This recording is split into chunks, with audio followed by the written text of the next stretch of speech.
So let's just then stop on and talk about leadership for a minute. What is leadership? Well, one definition is it is the action of leading a group of people or an organization. But is that enough? Well, in reality, no, it isn't. It's not just that.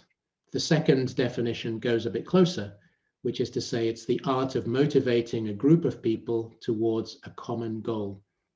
The key words there being motivation and common goal, because if you don't have that, it's going to be very difficult to lead a team. And then when you bear that in mind and put it together, the quote there, leadership is about both the leader and the follower becoming better. So when you climb the mountain as a leader, you have to take people with you. The idea is not to scale the mountain on your own. The idea is to help others to scale the mountain. But one important point, leadership is not management. It's very different. Those are two separate things. But one continual debate is, are leaders born or made? And we can have that conversation another time. But one of the key, so in our group, if you like, what we came up with are very clear ideas about what the qualities of a leader are. And they're here. Anything from decisiveness to focus to optimistic to inspirational, empathy, and equally, and I think very importantly, accountability. Because as a leader, you are accountable to the others. Remember, leadership is a privilege. It's not a right. And therefore, if you have that privilege, you are accountable to those that you are actually leading.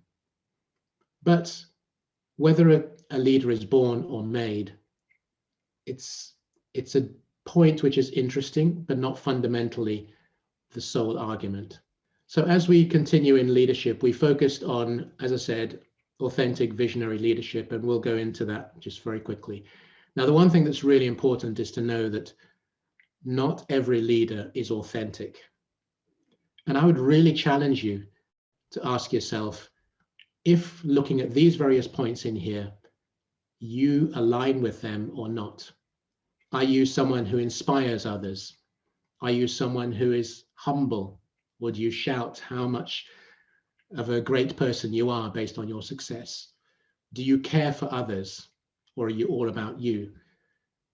But one of the fundamental components of authenticity has to be integrity. If you're not a person who is not only integral in the way in which you operate and think, but you have integrity towards others, then you are not authentic. So authentic leadership requires you to carry many of these components, which are around values that you will not, under any circumstances, change or deviate from. A very quick example from me, on occasions, inevitably, when you lead companies, you lead businesses, I have been asked to terminate someone's employment. On the occasion when I feel it's wrong, I have chosen not to do it. I've challenged the CEO, because I didn't believe that that person or those people deserved termination. Some of us struggle at different stages. Maybe we don't hit our numbers, our budgets or whatever. And I put it on the line. I said, if that person goes, I'm going. Now, you may say, well, that's a crazy idea. Why would you do that? I cannot be integral. I cannot have the integrity of saying or allowing somebody not to succeed based on my view or the company's view. So I would put it on the line. I would put my feet to the coals. That is authenticity. Now, what is a vision? Well, you may remember in the good book, the Bible, in Proverbs, it says, without a vision, the people will perish.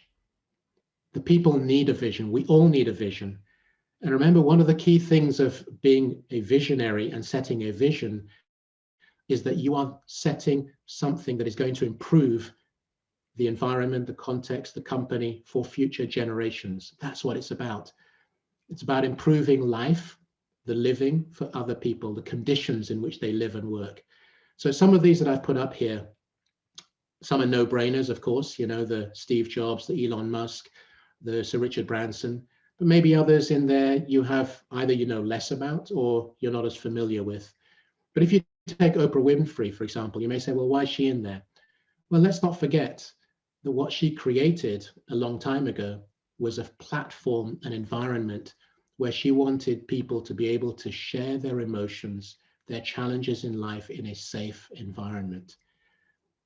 She was not saving the world in terms of anything that you might think of attributed to the others, but she was giving people, and maybe today we see the same thing, especially in this COVID time where we're isolated, we're alone, somewhere to speak to, or people to speak to. I've got a Scott Malkin in there because I'm from a retail background. He's done amazing things with value retail and the designer outlets. Or indeed, Don Fisher, who was my former, well, he was a CEO of Gap a long time ago. And he was instrumental in taking Gap from where it was in its humble beginnings in 1969 to where it is today, but lost a bit of steam recently. But a great visionary around that. So a vision is an idea. It's a thought, it's a concept that you put in your mind, you impregnate it, and you think about it constantly with a view to improving whatever it is you want to improve through thinking, through focus, through absolute tenacity. And I'm sure if you look at these individuals, that's exactly what they've done.